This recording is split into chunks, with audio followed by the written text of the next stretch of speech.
Good morning, everyone. All right, I'm going to call the Alberni Valley and Bamfield Services Committee meeting to order at 10 a.m. I'd like to recognize that we're conducting this meeting on the traditional territories of the Shawshot and Hippochesa First Nations. I'd like to acknowledge that this meeting is being recorded and live streamed on YouTube to the Regional District website. Before I get into the elections of chair and vice chair, we'll do a round of introductions. So I'm Heather Zenner, Manager of Administrative Services, and we'll go this way. This is Cindy Solda, and I'm replacing Councillor Hager at this meeting. Good morning, Aklama Penny Cote, and I am the Sprout Lake Electoral Area Director. Good to be here. Good morning, my name is Karen Freely. I'm the Protective Services Manager with the ACRD. Good morning, I'm Jenny Brunn, General Manager of Community Services. Good morning, I'm Susan Roth for Electoral Area of Beaver Creek. Good morning, I'm Mike Sparrow. I'm the Regional Director for Cherry Creek. Good morning, I'm Terry Fong, Chief Financial Officer. Oh, good morning. I'm Daniel Siam, the CAO for the ACRD. Good morning, Cynthia Dick, General Manager of Administrative Services. Director Beckett, would you like to introduce yourself? Absolutely. Good morning, everyone. Bob Beckett, representing Bamfield Area A. Thank you. Director Boyko. Morning, Fred Boyko, Electoral Area Director for Beaufort. And finally, Director Minions. Shari Minions, Mayor for the City of Port Alberni. Great, thank you, everyone. Okay, so now I'm going to conduct the election of chair and vice chair for the Alberni Valley and Bamfield Services Committee for 2025. So as the meeting is being held in a hybrid format, if we have an election, I'll provide forms for the folks in the room to fill out. If there is an election, I'll ask the folks online to email me at hzenner@acrd.bc.ca with your vote. So I will call for nominations for chairperson of the Alberni Valley and Bamfield Services Committee for 2025, a first time. Director Solda. I would like to nominate Director Haggard, and if we go into an election, I have a little spiel that she would like to me to mention. Perfect. And she did email me to acknowledge the nomination and that she would accept it. I will call for nominations for a second time. And finally, I'll call for nominations a third time. Okay. There being no further nominations, I'll declare Director Haggard as the chairperson. And we will move on to election of vice chairperson. So I'll call for nominations for vice chairperson for the Alberni Valley and Bamfield Services Committee for 2025, the first time. Director Roth. I would like to nominate Mike Sparrow. Director Sparrow, do you accept the nomination? I do. I'll call for nominations for vice chairperson a second time. Director Solda. I'll nominate Director Cote. Director Cote, do you accept the nomination? I think I'll pass. Thank you. Thank you. Okay, I'll call for nominations for a third time. Okay, not seeing any other nominations, I declare Director Sparrow as vice chairperson. Being that Director Haggard is not here, would you mind chairing the meeting?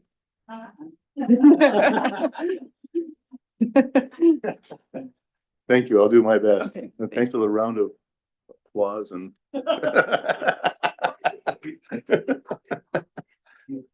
See the screen.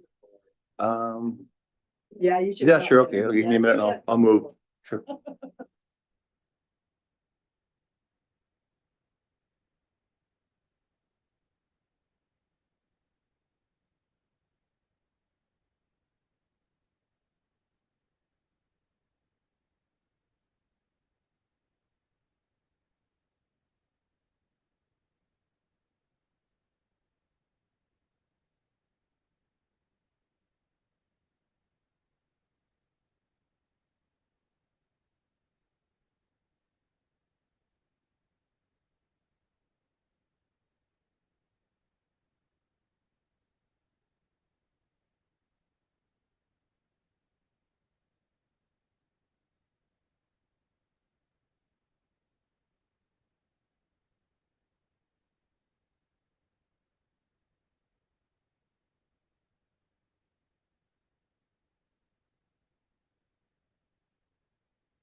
Okay, thank you for that. In my moving, my computer decided it wanted to go on a little longer vacation than was needed, so.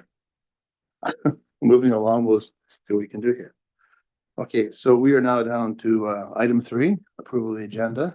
Is there anything from Laura that would like to move? No. Anything from the corporate officer to add to the agenda? No additions.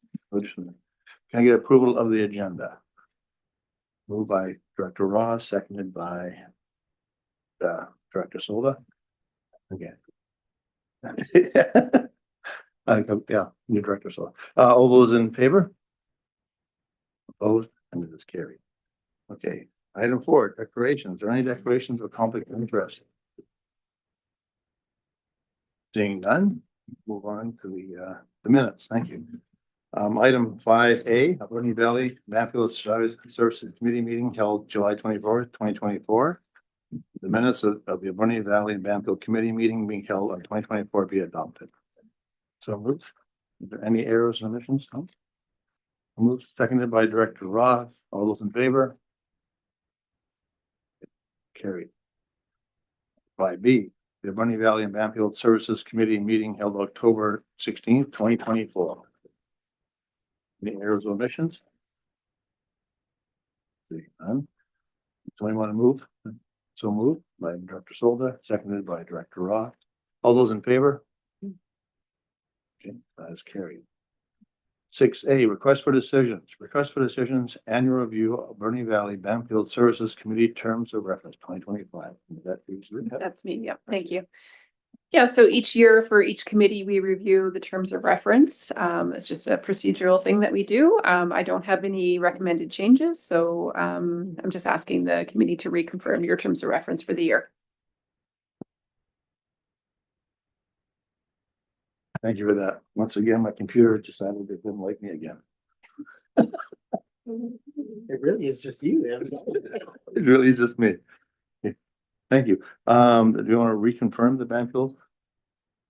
Any discussion? Director Roth. I move that the Alberni Valley Bamfield Services Committee reconfirm their terms of reference for 2025 as presented. Do I have a seconder? Directed by Director Cote. Any discussions? Yeah. All those in favor? Opposed? Yeah. Carried. Item 6B, request for decision, TFL ACRD Landfill Working Group Implementation Options. And who is doing this presentation? Okay, Jenny, thank you. Thank you, Chair. Yes, so I'll give a little background on this one. If the committee members remember, in June of last year, we had brought this to the committee to give an update. The ACRD and Sashot First Nation established a landfill working group in just following 2022 as part of our tenure application process. And the intent was to address some of the concerns that were raised when we were doing the tenure application. At that time, we had received a 5-year license of occupation from the ministry. And so the idea was that we would work on addressing those concerns, and we've been doing that for a number of years now. Our tenure expires in 2027, and so we are working on a path forward that will allow us to apply for a longer tenure application. In June, we brought forward a draft terms of reference that had identified 8 areas that we had recommendations to address as far as the concerns. And the committee at that time supported that staff continue to work on that and then look at an implementation plan for those recommendations. We have been meeting since then and have come up with a number of options. Some of these options are very complex. Some of them carry high potential cost or resource requirements and are going to require quite a bit of investigation. However, we did find that there were some that would be easy to move forward with. And so we are recommending that we action some of those items for 2025. And we've put together a budget amount for that. So we've allocated $40,000 in this year's financial plan as part of the Alberni Valley and Bamfield Solid Waste Service. And as part of that, what we're looking to do is continue to work on the Equitable Employment Project. So that is something that we've received grant funding for. So that's $20,000 grant funded. We have an RFP out right now looking for a consultant to help us on that. And that project will be meeting with all of the First Nations within the region, identifying barriers to employment and creating a report and recommended policy. The other one is working with our landfill contractor to improve SSHOT member recruitment in current landfill positions. We've already had those discussions. We're going to continue to work on that. Another one was looking at a specific landfill monitor that was a member from the SSHOT Nation. And so we have proposed looking at sort of just a summer position, which will be helpful as a step moving forward. So we can then, try out the role, see what works, what doesn't, and I think will allow us to focus on the objective of getting a full-time position in place. The other easy ones, of course, are a newsletter that's going specifically within the community of SSHOT, and then an annual open house and some land acknowledgement signs at the landfill and around. So that's our 2025 implementation options, and attached in the report, we've really listed out all of the options, and there's a lot of them that we're going to continue to work on and list. And so I'd be happy to answer any questions from the committee. Okay, thank you for that. I have Director Roth. Go ahead. Thank you. I'm curious to know if this part has been presented to Shushat First Nation and if they have approved of this. Chief and Council have reviewed and approved the terms of reference, which identified the 8 areas, like the 8 recommended focus areas. Last I heard, and we meet quarterly, our last meeting was in January. I don't think they've taken the options that we've listed to Chief and Council yet, but I think that's on the next steps. Also in the report, thank you for reminding me, I think we're hoping to work together on a memorandum of understanding as we move forward towards that tenure security. Can I just carry on a little bit? I'm just worried that, or I'm just thinking that I would hate to vote on something that they didn't approve of. So that's why I brought that up. Thank you. I have Director Boyko.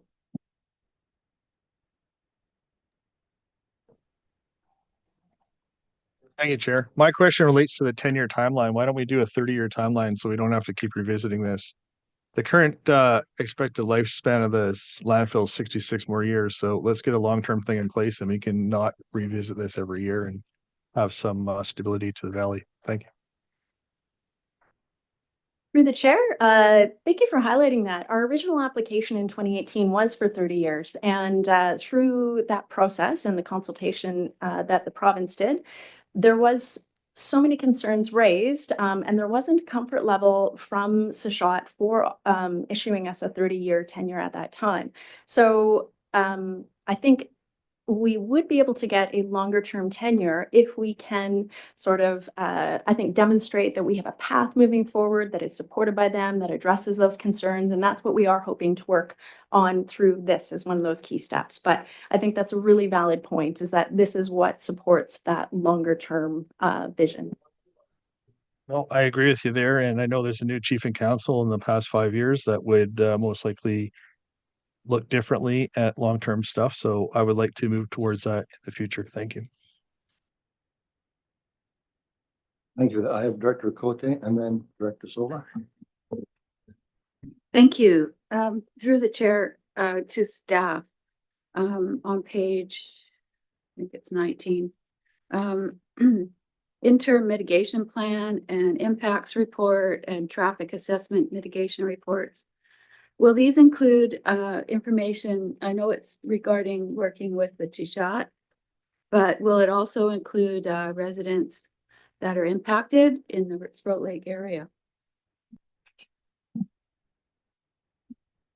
Yeah, so this is focused specifically on the concerns raised by SSHOT, but you highlight a very valid point, because there's more than just those community members and traffic especially. And that's been one of the most challenging ones, because we also have to work with Ministry of Transportation and Transit. So I'll take that note under advisement. Thank you. So working on our OCP, there may be an opportunity to talk to residents in that area. Well, a lot of people use that road. So be a really good point to bring up. Thank you. Director Silva. Thank you. And through the chair to, just to ask about, a follow-up from Director Boyko. When was the conversation about long-term put through or dialogue? Yes, so going back to the original application, so our original tenure expired, it expired in 2018. We had made an application for a 30-year extension at that time. And the consultation process took quite a long time, which is why we didn't end up with an agreement, a license of occupation until 2022. And again, that was a 30-year application, but through the process, we could not get support and approval for that. It's an interesting situation because going back, the landfills in that landfill used to be under the provincial responsibility, and then solid waste became a regional responsibility. So all the regional districts got gifted solid waste management in the 90s. And as part of that, the regional district took over this landfill, which was originally established without consultation. And the province has now definitely had a different opinion on how they approve crown leases. So the crown lease that we have for the landfill that we got gifted from the province took quite a bit of consultation. And so that was why we received the 5-year license of occupation. And, on the positive side, I will say that I've really enjoyed establishing and working on this landfill working group because it feels like such a positive conversation where it's a landfill. It has challenges. It has this is something we manage generally for the betterment of the community, and it has all of these impacts. And it's been nice to be looking at it from the perspective of how can we improve, how we do this for the community. Sachat's impact is so direct because it's in their backyard. So it is the heightened feedback, which I actually think gives us a really valuable viewpoint when we're talking about what can we do to better manage this. Yeah, I hope that answers your question. So that's 7 years ago, and I'm wondering when's the next meeting, or have you set up a meeting with T-Shot and you could have that discussion because again, there's a new board. They've been there for a while, but things change. Yeah, so the application goes through the province, and then the province does the formal consultation because it is their crown land. But really, we're almost always in conversation. So we meet quarterly. We're always talking about that. The idea that this is based on the fact that it is a tenure application is there. Yeah, I hope that provides clarity. And we have our next meeting with the ministry. I think it's March 5th. Just an internal staff meeting. They've been attending one meeting a year with the landfill working group just to sort of keep up to speed on how that landfill working group is going. And we've got some new staff there, so we just wanted to touch base with them to see how they're doing, and then just asking about the process of the next application and when the strategy for doing that is going to be good. Just one more thing. So could you not leave it open where you give 10, 15, 20, 25, or break it down and give them choices or ask them what they want? Through the chair, I can't speak on behalf of the ministry and their process. I think that for the most part, the applicant, which would be us, we state what our requested timeframe preference would be. And typically in this case, 30 years is sort of like the longest end of what they'd be looking at. And then in my experience, that can sometimes get negotiated to a shorter timeframe if there isn't comfort level in the distance. So, yeah. I see no more questions. Oh, Director Roth. Thank you. I'm wondering if we can wait to address this item at a later date, at least until we've heard back from T-Shot. Because I would like to know that they approve of this before we approve of it. If I may, through the chair, I respect the consideration, and we have that as well. We want to make sure that we're always working on the same page. From a staff perspective, we're bringing this forward because these We're not really at a place where we're trying to move forward with the long-term solution. So we've really just come up with the options list. These are all the options. I think this still requires a lot of discussion on a lot of these points. But the ones that we think we can action are just ones that are in this next year. And so we do have a budget component in here. We're going to be talking about the financial plan. So we have already put in $40,000 within the financial plan for that. And the first recommendation that we put in here is really just to say we support that and the money allocated for 2025. The second one is really directing staff to work on the development of a memorandum of understanding. But we can defer that if you would like. Yeah, I think there's no harm in doing a deferral, but maybe a different resolution might be appropriate. I have a few questions first before on that road. Oh, you're good? Okay, good. Looking through this, we're going to go work towards having a TFN company take over the landfill from Perry and Vale, which is fine. But it says a landfill contract as a direct award. I know Barry and Vale do a contract here, but they do it through the award process that is bid on by anybody. So if we do a direct award, will that affect the cost going forward? And if so, how much? That's a nod. Okay. Thank you. So agreed. I would say that specifically would fall into the category of complex, potentially high cost, and requires more investigation. So I don't have the answers to those questions, and that's why it's listed as an option. It was brought up by the working group. And I think if we were going to move forward on that, we would want to look into answering all of those questions and more. And the equipment, is that Barry and Vale's equipment out there? And if so, who's on the hook for all the rest of the equipment if another company takes over? Yes, so with our landfill operating contract, we have included all of that equipment. It does make it difficult when we go out for tenders for landfill operation because the upfront cost of purchasing compactors and trucks and everything for operating the landfill is very high. And that's a lot to amortize for one company. So it is often limited to operators who already run landfills or have other large operations so that they can invest in that equipment. So looking at a different model would have to come up with some creative problem solving if we were going to do that, because that would be one of the barriers to proceeding with a different model. I know that Nanaimo has a compactor they use now, a shredder, and that's taking the compact rates up higher. And that'd be an option for us, but I think the viability of it would be high because the costing and the repairs they're having problems with right now. Is that something that we're looking forward? It's an excellent, Nanaimo is an excellent place to look at for opportunities because their compaction and airspace usage ratios are really good. And they do have a larger budget. They have a lot more waste going on site to fund that. But it is always things that we're looking at on how we can improve our airspace utilization. Moving along, we have more. There is a recognized NIPD day, an additional noise-free day. Are those days going to be closed? And is that going to be a free day for the employees, or is that going to be a holiday paid for the employees? And how's that going to impact the city when there is one recognized day and one floating day? Is that the way it looks to me?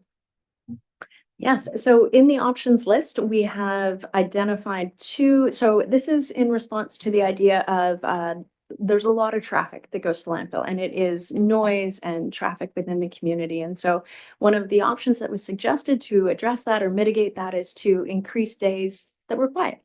And so National Indigenous Persons Day, which is June-ish, is not a recognized stat holiday. Our landfill is closed on stat holidays, so that would add one more closure day in the calendar year, along with I think it's whatever noise day it is. It's National April 30th. Yeah. No noise day. And I actually thought those were interesting ideas because Yeah, if, as long as we don't already have a stat holiday on a week, we accommodate the city trucks because right now when there's a stat holiday, they're not collecting, regular waste. For any changes to our operating hours, we want to give really, lots of notice up front and make sure that people were aware of that. When it comes to what the landfill staff would do, we would have to work through that, but those could be days that the landfill staff could use to do training with their staff. So they could, do fire safety training on site instead of regular operations or other professional development. So there could be mutual benefit in having those days. So what I see is there are two scheduled days, April 30th, June 21st, an additional noise-free floating day. I guess it'd be whatever happens to be, it would be, which would be logistically challenging for the city for their garbage trucks to do out there. That's all we got for now. I do see Director Boyko's hand up, so we can do that, and then we'll move to Director Solda after that.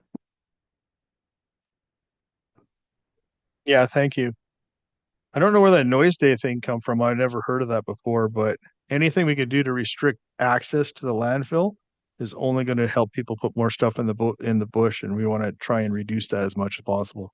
Thank you. Thanks for that, Director Solda, then Director Coe. Just a quick question. Have you consulted with the city? Is the city aware of what's happening?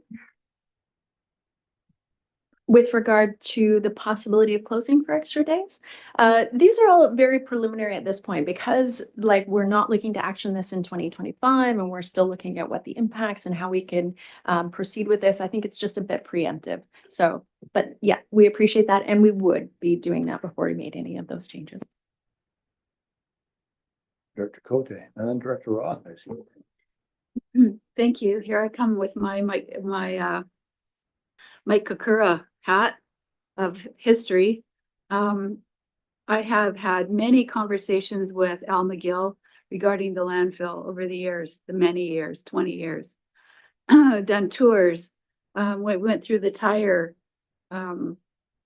recycling place and all kinds of suggestions on expansion of the landfill, and we've purchased property next door. We've done all kinds of things with the landfill. So, and in the beginning, there was no consultation with Tishat. Although I had personal conversations with the chief and staff that were there, and I think that we've come a long way. I think staff have done an excellent job with communicating with Tishat, opening the door, opening opportunities. I would hate to see us not move forward with these recommendations because they really are along the lines of the conversations that the ACRD staff have had with Tishat. And I think it's almost an accommodation. They might not have seen this yet, but we don't have to do it. But this is something that we would like to bring forward and offer. And because it's at budget time, I think that we really need to take a look at this. Maybe we don't have to vote on it today, but we do have to vote on it very, very soon so that it can be in the budget. Yeah, I have a really long history with all of the wells in the landfill and the construction of it, and Al McGill was had taken me under his wing and was really educating me on what was there, because there has been problems in the past with water to neighboring properties, and things that have been done.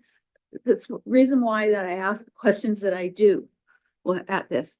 I don't feel like I have to be micromanaging the landfill in any way, or our conversations with Tishat. I think staff are doing a great job. I'm just thinking also that as far as inclusive governance, allowing Tishat a seat at our board would include them in these conversations right off the bat. So that's all I have to say. Thanks. Thank you for that. I have Director Roth. Thank you. I would like to move the first part of the recommended motion and defer the second part. So I'll move that the Alberni Valley Bamfield Services Committee recommend that the ACRD board support the TFN ACRD landfill working group proposed initiatives for 2025 as included in the draft 2025 to 29 financial plan. It'd be okay to add something in there that says something that it could be amended, but to include, defer the second part and move the first part. So you recommend the first one first. There's two motions. So do I have a seconder on the first motion? Seconded by Director Solda. Any further discussions on the motion? Okay, see no further discussion. All those in favor? Opposed? Okay, motion carried. Director Roth, second motion. I would like to move to defer the recommended second part of the motion. Okay. Go ahead, Daniel. Would it be, if I'm understanding where you're coming from, would it be good to also add in to defer until we hear back from the Tishat Council? Just so we know that why we're deferring, it's not that, okay. Yes, that would be really good. Thank you. So we have a motion to defer the second part until we get back from the Tishat Council. Are you seconding that motion? Okay, seconded by Director Cote. Do you want to speak? I would like to speak to it. Sure, speak on the motion. I would like to also be assured that staff will be contacting Tishat. I would like to be able to have an answer for the next board meeting, whether or not we can move forward with this. So it's very timely. So should there also be something in there regarding time, because this is there's implications, so. We voted and passed the first resolution, which is excellent. I'm just reading the second resolution, which is that the committee recommend that the board direct staff to work on the development of a memorandum of understanding with the Shuswap First Nation regarding the landfill crown tenure. And I think that if I'm hearing the intention of the committee is that it's not that we don't want motion, it's that we want to move this motion forward in a good way. And I think that we want to make sure that this is the will of the Shuswap Chief and Council. And so I actually think we can, I can clearly hear that direction. And so I think that I know what my next steps are, which is to work with the landfill working group and staff to then make sure that we can get a resolution from Chief and Council, and then I can provide an update at the next AVB committee, which I think still aligns very much with the intention of the staff report. Thank you for that. I have Director Boyko. Thank you, Chair. Moving forward, I'd like to have some more details on this landfill monitor position to make sure that this is, how do you want to say? It's going to be a useful position for everyone involved, and we're not just making up a position to make up a position. Flesh out what the person's actually going to do. If we're going to ask the public to pay for a vehicle for this person to drive around, they need to be driving around, I don't want to say with purpose, but with the proper plan in mind of what's been happening. We're going to spend over 100 grand on this position all in, and we need to make sure we're getting our money's worth for all parties involved, including the First Nation thing. Okay, thank you for that. Any more discussion? So we have a motion on the floor to defer to the next AVB meeting because, okay, not the regular board meeting because that's Wednesday. Okay. Okay, so there's a motion on the floor. No more discussion? All those in favor of the motion? Pardon me? We didn't say to the next AV Bamfield meeting. Reread the motion. Okay, So Penny's motion was to defer it to the next board meeting, or sorry, so Susan, and you said A, B, and B, Jenny, so clarification. I don't know that you'll have a response for next Wednesday, so that's not likely. Mhm. Yeah, so how about the Alberni Valley and Bamfield Services Committee defer the decision on the MOU with Shuswap regarding the Crown landfill tenure until a response is received from Shuswap? are you okay with that motion? Because the next board meeting's like 6 days away. That's a little tight to get it back, so, okay. So we have a first and a second on the motion. Any more discussion on the motion? All those in favor of the motion? Okay. None opposed? That motion is passed. Thank you. So now we'll move on to 6C. Request for decision 2005-2029 draft financial budget, Alberni Valley and Bamfield Services. Terry? Great, thank you. So I will kick this off, but then we do have a number of us here to speak to the services that we manage. But we are going to take each of these service by service. We are going to discuss all the sub-regional services that this group participates in. And we will start off with the Alberni Valley Aquatics Facility proposed service. And after each one, if we want to just pass the resolution at that time, I feel like that flow of things went fairly well yesterday with the West Coast Committee. So in terms of the proposed aquatic facility, we did finish that report, the feasibility study last year, and then started a governance discussion. We've made some progress on the governance discussion, but still have the apportionment component to continue figuring out what our direction is on that. So that is a definite piece for 2025. I apologize for not getting it to this meeting. I had at one point thought I could squeeze it in, but I think we have enough on the agenda for one, and it is a big discussion that I needed to be ready for. So next AV&B, we will definitely be bringing that back. The other component is in January when we talked about this and kind of where we were headed with it, the directors had asked for a feasibility study of the existing Echo Aquatic pool and renovation to that facility as a secondary option. So staff haven't, but will reach out to the city of Port Alberni as we do not own that facility. And so the budget is built to accommodate both of those items. We had budgeted money a couple of years ago to do the feasibility study, and then we're able to use the Growing Communities Fund. So we're able to do this work this year without requisitioning any further dollars, and happy to answer any questions. Well, thank you for that. Any questions? Seeing none, anybody want to make Director Cote?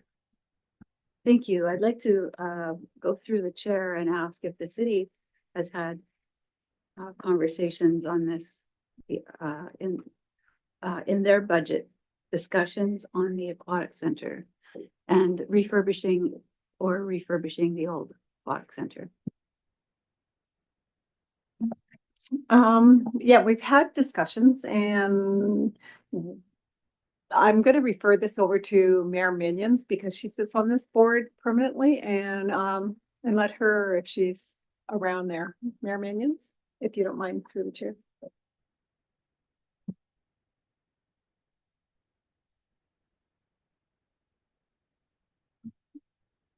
We haven't had public discussion, so I'm really not going to bring what was in camera in that. We're just waiting.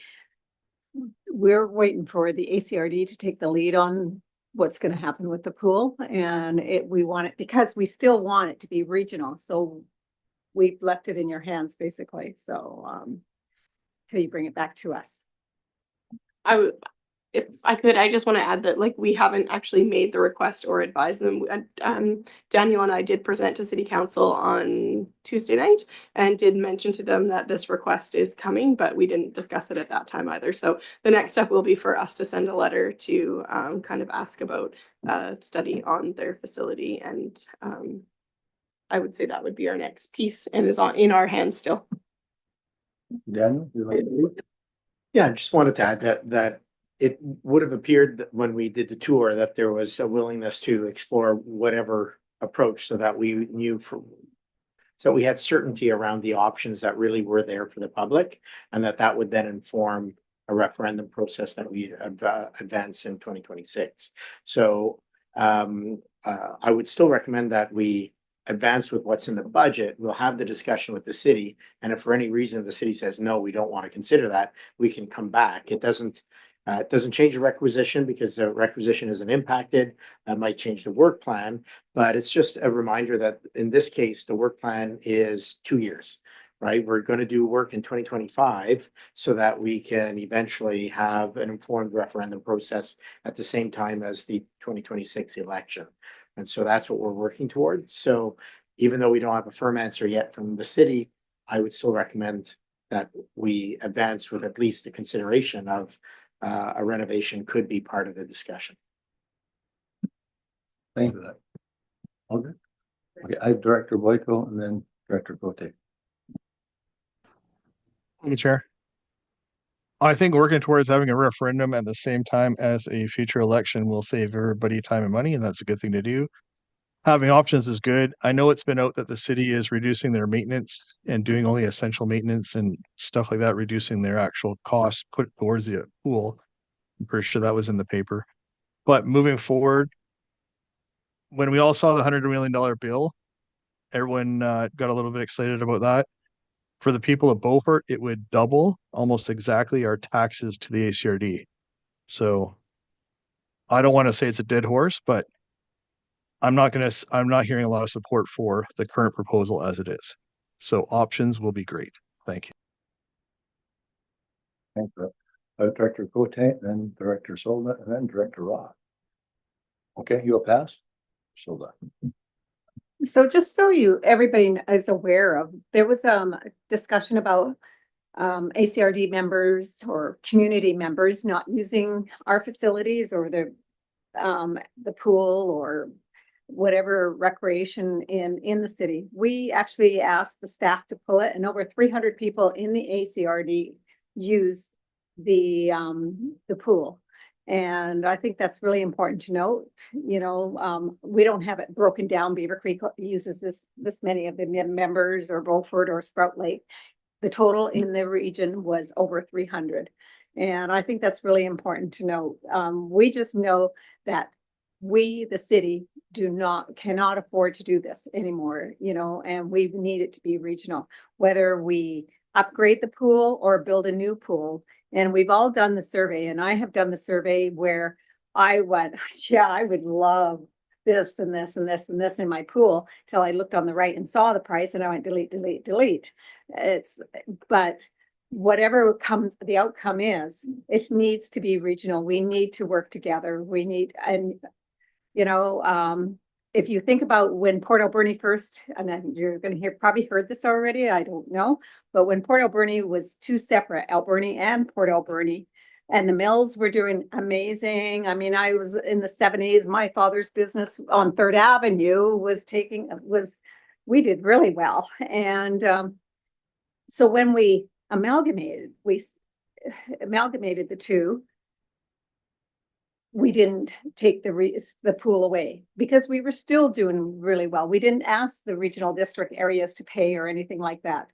And where the city just continued to pay, and the regional sides didn't. And now it's time to take another look. What was good in the 70s is not necessarily good in going forward. So you really need to look at it. And again, whether we upgrade or we build. And I don't have the answer to that. That is up to the public to make that decision, up to our people. So I'm just putting that forward. With that, I have Director Roth and then Director Cote. Thank you.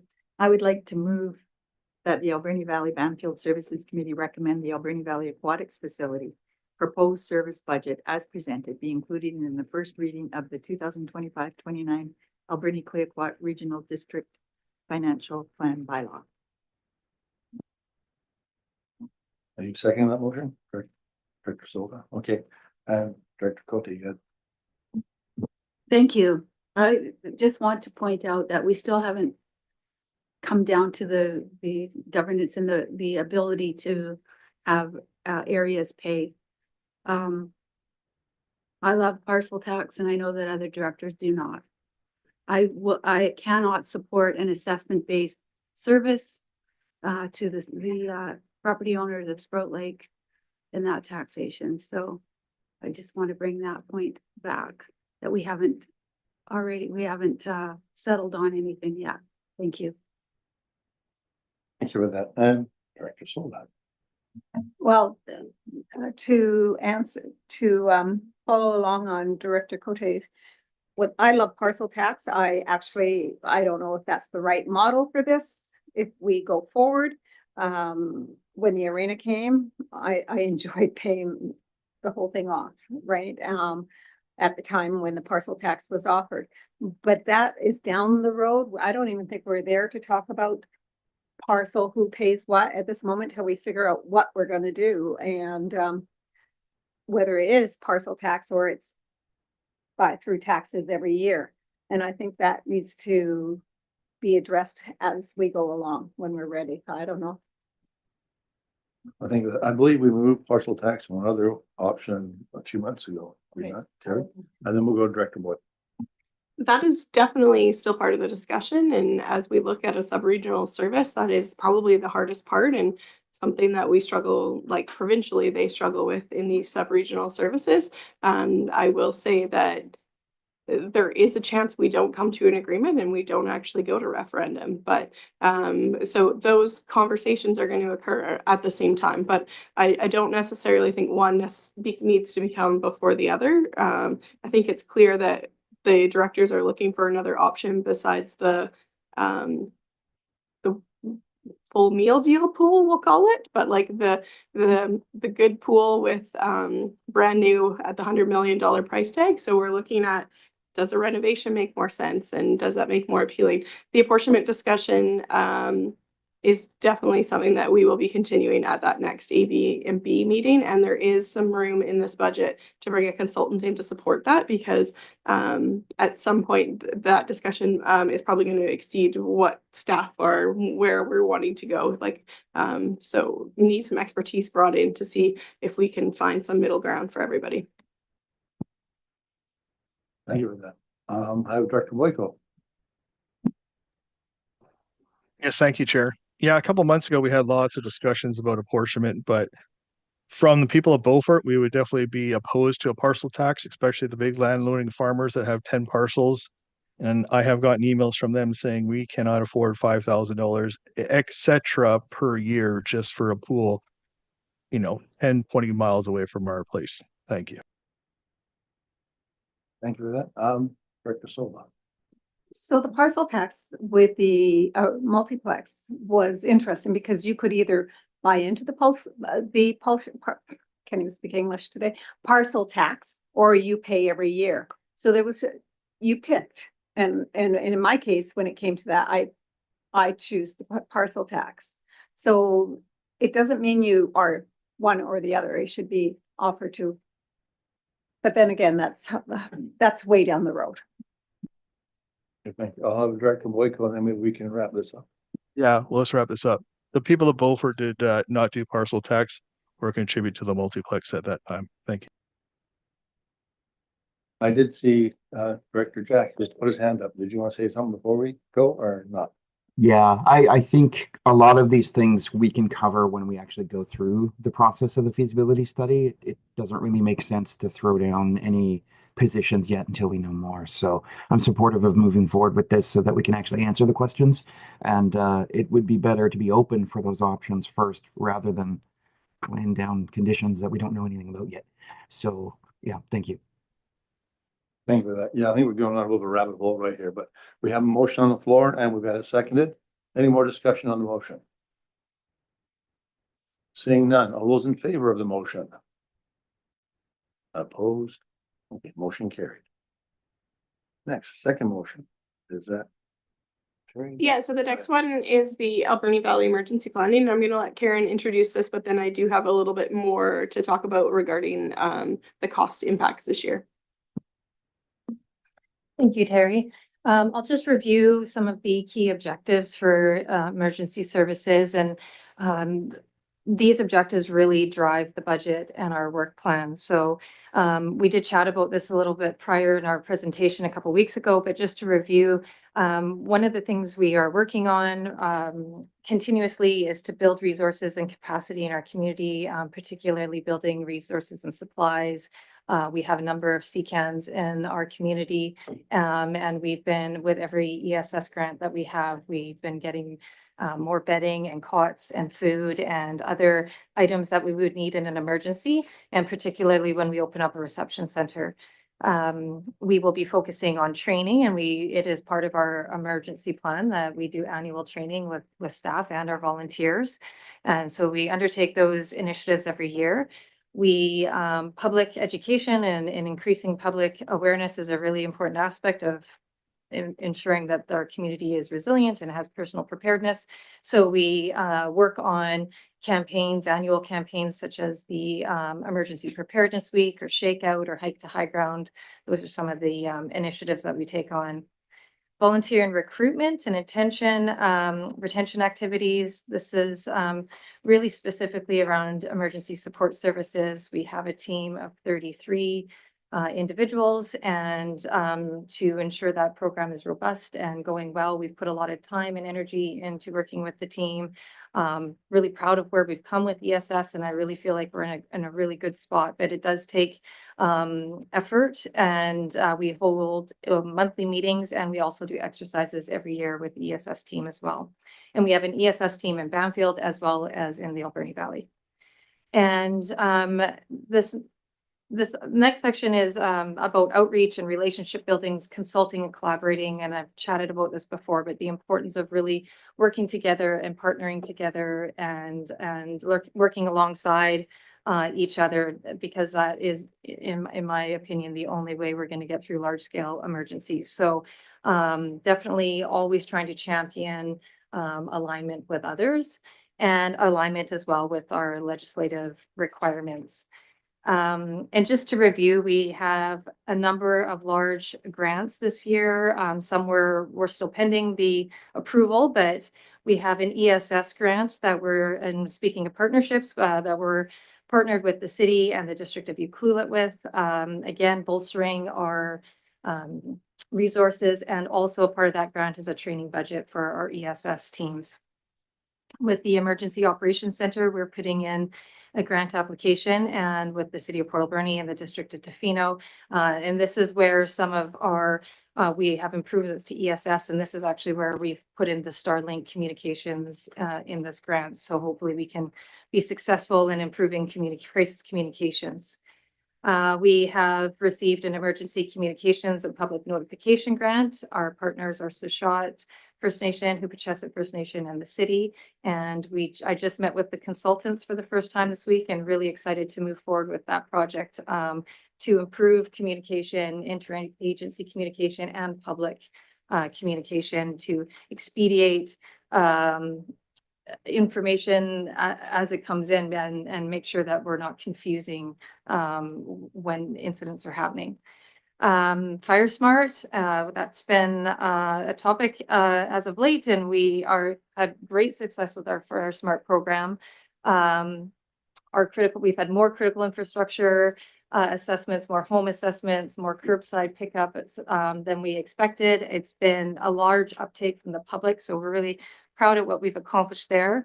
Our partners for that program in our upcoming grant will be the City of Port Alberni, Sashot, Hupecheset, and we have a new partner, Kuwait First Nations, which we're really excited is joining in our grant. And also we have received the Indigenous Engagement Requirements funding from the province to propel our cultural safety plan. So in total, if we're successful with our grants, we'll be managing over $2.5 million of grant funding in emergency services. And I'll maybe throw it over to Terry, and she can finish up, and then we can answer any questions you may have. Yeah, so there is quite a substantial increase to the service this year. And so Karen and I did do a little bit more of a deep dive into the reasons why. Part of the reason why just really is use of surplus in 2024. Sorry, at this time of year, I can't remember what year we're in because I'm dealing with so many year ends right now. So there was quite a use of surplus, like $33,000 more than the previous year. And that really was over the previous 2 years, there had been vacancies in the department and a number of other things going on where we just didn't end up spending the funding that was allocated. I really look and don't feel like there is any room. I think Karen and I found like maybe $2,000 that we were comfortable removing. Part of the reason is that we need to make sure that if these grants like the EOC and the ESS are not successful, that we have a little bit of backup fund because there's still some minimal stuff that will need to be done. So unfortunately, I kind of feel like the budget is a little bit what it is, which isn't always my favorite response. But I did want to share one graphic because there is, as Karen was just mentioning, a lot of grant funding running through this service. And so if I can share, it comes up. So the bottom line, so I did it from 2018 to 2025. I know that's kind of a strange time period, but I thought it was good to capture kind of pre-COVID to today. So the bottom blue section is the use of surplus that we had budgeted for each of these budget years. The orange then stacked on top of that is the tax requisition component, and then the green is amount of grants that are budgeted for the year. So as the province has changed their legislation and put more responsibility on the local government to run these emergency programs, they have provided a lot of grant funding. However, there is staff time and resources that are required that they don't cover to support those endeavors. This green bar and how big it is growing does not include the grant application that we will be submitting here shortly for the next 2 or 3 years, 2 years of Fire Smart. So that grant application at this time is looking to be about $1.8 million. And I have not included that yet because we haven't finalized that application or what services those are. But I did feel like this was an important graphic, and I do recognize the increase that is being faced this year. But feel like it is where it needs to be in order to support all that is being done by that department. And I will stop sharing, and that was all I wanted to add. Thank you for that. Okay. Okay, I have Director Boyko. Yes, thank you, Chair. Is there a capital budget that's not on our plan here, or just an operating budget for this service? There's just an operating budget. We actually don't own any emergency planning assets. We count all of our cots and those things as inventory, but and we are getting a little bit into the business of CCANs, but we're kind of just managing those in the ops. We haven't established an actual capital reserve for this at this time. Okay. No, I just find it quite alarming that our cost for this service has gone up 500% in 4 or 5 years. And whether this trend will keep continuing or if we're going to plateau at some point, there can only be so much more the province puts on us at a certain point. But just so people are aware, that is a very alarming increase for everything. Thank you. Thank you for that. I have Director Roth. Thank you. I would like to move that the Alberni Valley and Bamfield Services Committee recommend the Alberni Valley Emergency Planning proposed budget as presented be included in the first reading of the 2025-29 Alberni Clayoquot Regional District Financial Plan Bylaw. Moved by Director Ross, seconded by Director Solda. I do have one question. You're talking about the Starlink and you had Fino and that, but you missed Ucula. Are they not interested, or how's that working? Ucluelet actually has Starlink and so does Tofino. So a part of the grant is really looking at the Alberni Valley as far as what we're going to get for Starlink. Tofino or District of Ucluelet was not a part of the EOC grant because they are applying for their own EOC grant that to upgrade their tsunami warning system. Thank you for that. Any more questions? Okay, seeing none, we have a motion that's been seconded. All those in favor of the motion? All those opposed? Okay, motion carried. On to the next one. Terry again? Yeah, great. Thank you. I believe the next is Alberni Valley and Bamfield grant nades. So this is the new format of our grant nade where we are to set the pot of funding for the grant nades that are due April 30th and will be discussed in May and probably early June. So I wasn't really sure where to start with this budget, so I basically set it at flat from the prior year. So we were about 78,000 last year. This one's a little bit different because we kind of had two grants running. We had Alberni Valley and Bamfield, and then we had Alberni Valley without Bamfield. We had direct discussions with Director Beckett, and he has opted to be into that Alberni Valley pot. So it's Alberni Valley and Bamfield collectively. So I combined those two budgets from last year into one. just so that we have the same equivalent. I'm happy to give you some examples of some of the grants that we supported if that is helpful. Otherwise, I'm happy to answer questions. Okay, thank you for that. Any questions? Director Cote. Thank you. Through the chair to Ms. Bong, just wondering, does this, because this is a new format, I'm wondering how the emergency, especially those 4 or 5 services that we contribute into now, do they just all stay the same moving forward, or is this something that we are going to be pulling apart as we move forward? Thanks. So basically, this is just setting what the pot of money is. Everyone's able to make their applications as they normally do and request more than they have in the past or less, however they're deeming that. I will say that because I've set it at the same level, if you were to support the same organizations at the same level, there will be room to do that. So you could definitely increase the pot, and like I think I made this flat over time, or did I increase it? Nope, I increased it over time at 3%. But that's definitely at the discretion of the directors as to whether you're wanting to keep that pot flat or if you're wanting to decrease it over time. It's really it separates the discussion. There could be a world where we actually don't get this many grant applications and they don't request it, and then that would become a surplus. I don't anticipate that happening, but it could. Follow up. So because this is a straight tax requisition and it goes out by assessment based, I imagine. Will there be opportunity then for grants that are not covered by all areas? So the new grant and aid policy has Heather's going to correct me if I'm wrong, but there's 9 categories altogether. There's a region-wide category, which is the municipal and electoral areas.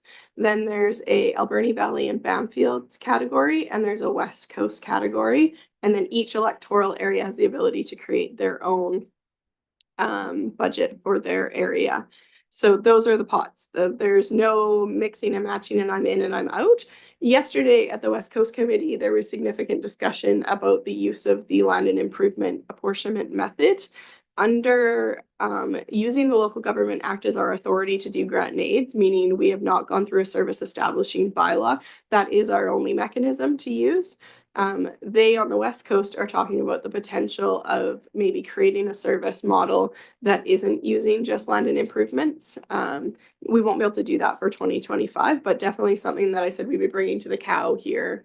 Is that next week or 2 weeks from now? And so something that they're looking to explore, but nothing immediate. But yes, land and improvements based on the Local Government Act at this time. So because there's all of those different services or categories, how will, all I see is one cost, one tax requisition. Am I paying for all of those things, or how is that divided up? So yesterday there was a West Coast grant and aid service for them to discuss. And then at the cow on March 5th, we'll discuss the region-wide grant and aid bucket. And then each of the electoral areas, as we've been meeting with them, will discuss their individual one. So this is just for applications that are going to come in that the applicant feels that the area that they serve is the Alberni Valley and Bamfield. So there'll be multiple coming forward. Yeah, so basically the application deadline is April 30th. When they fill out the application, especially this year, there'll probably be some staff involvement to help them and assist them in picking what is the correct area for them to be applying to. And then we will divide up those applications and we'll be bringing those applications to the different committee meetings. So at the AV&B meeting in May, we'll bring the applications that are Alberni Valley and Bamfield focused, and we'll take the West Coast ones to the West Coast. And once the committees all figure out what their recommendation to the board is, then we'll take it to the board to approve the allocation of community or of grant aids. Question, thank you. So there's some grants that we've discussed and approved that were not by assessment base, but by apportionment, or like a set amount. So that will still continue on? No, unless it's an amount specifically from your electoral area, there's no more, I want to opt into this and I want to opt out of that and I want to set the amount at this. If it's an electoral area, like the one that I will say is sorry, Chamber of Commerce. Yeah. So Chamber of Commerce is $1,000 an area. And so how we will run that is through each of your electoral area budgets. We will run that $1,000, but there are very few exceptions to that. Most of the times they'll be running through the Alberni Valley and Bamfield. I have Director Boyko.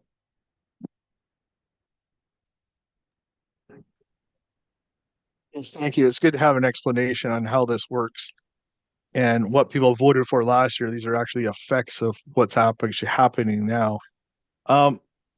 We're still stating in our grant and aid policy to work towards people being financially independent over time, as opposed to having them apply for the same thing year after year after year ad nauseum.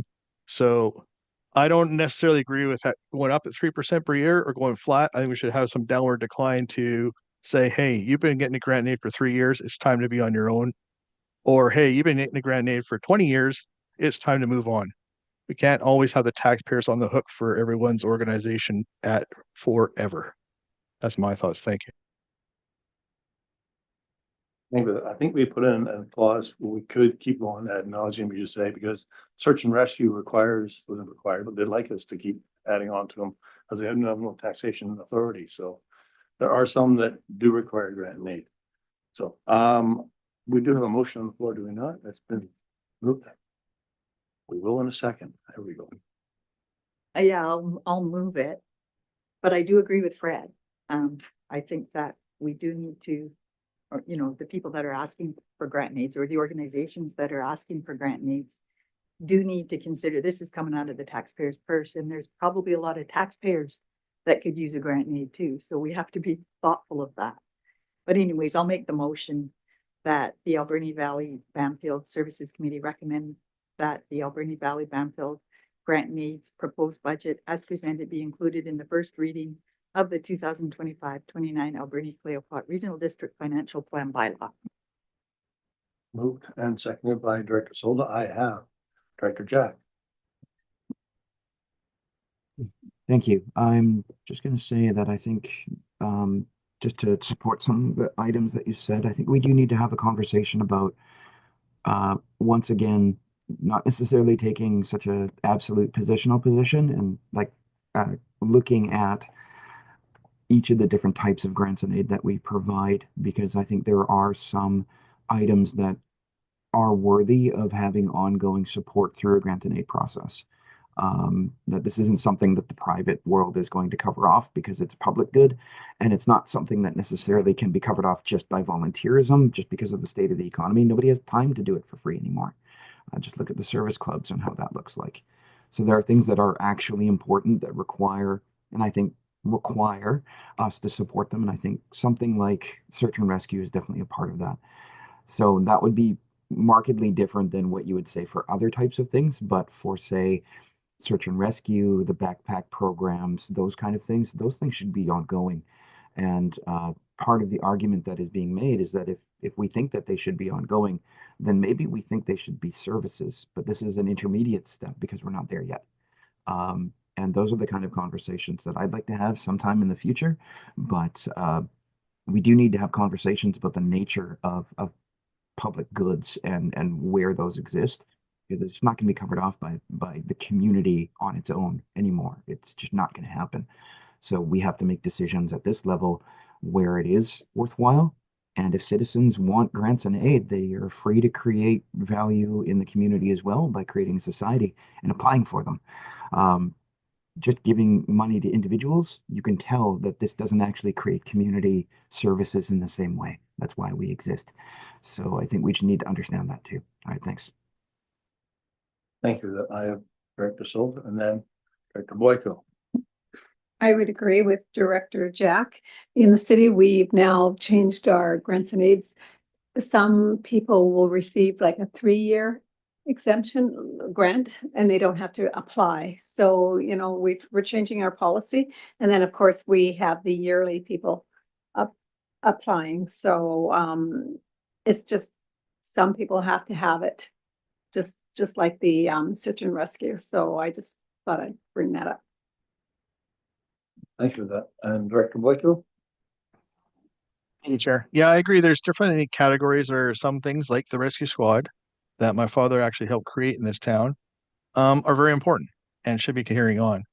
But some of the organizations, some of the social ones, there's always questions about, do we really need to be paying for people to go to conferences in Vancouver and all around the planet as opposed to aid in this town? And we need to examine those things in detail and have a look at their budgets, which should be available to the financial officer. And we can get a detail on how they're spending their funds to make sure that money we're actually spending on stays in this town, like the backpack program and the rescue squad. Thank you. Okay, thank you for that. Any more discussion? Okay. We have a motion that's been seconded. All those in favor? Opposed? Motion carried. Okay, we go to the next one. Is that Terry again? Terry. Oh, I'll give Terry a break. I would like to talk about the Alberni Valley and Bamfield solid waste service. So I did a brief presentation to the board and I'll try and dive a little bit deeper and then be available for questions on this. So for this service, essentially the cost of the service is going to remain generally the same. With both of our waste services, we have a lot of things that we're balancing, which is ensuring that we're meeting our environmental and legislative requirements. We are always looking to increase diversion, and we'll have higher levels of expectation for services. So we do increased expansion sometimes, and then a lot of inflation. This is a very large service, and luckily it is almost completely funded through tipping fees and recovery of materials. So that means sales of steel and other recyclable materials. We do have a small tax requisition of $87,000 proposed for the Alberni Valley and $100,000 for Bamfield. We did have surplus in 2024 because we had higher than expected revenues and recoveries. However, as we look forward in this service, we have a lot of uncertainty in 2025 with the economy.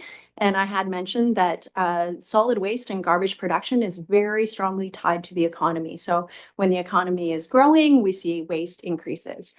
Recycling as well, which again can increase our revenues with recoveries. And so when the economy is in a downturn, we often see less waste, which in one way is good, but it also can really affect our bottom line. So we've been extremely conservative, and I think that hopefully we will be lucky and it will still be another relatively consistent year, and we can look at using those funds for the future. So in 2024, we continue to do an education focus on community booths and interaction on social media.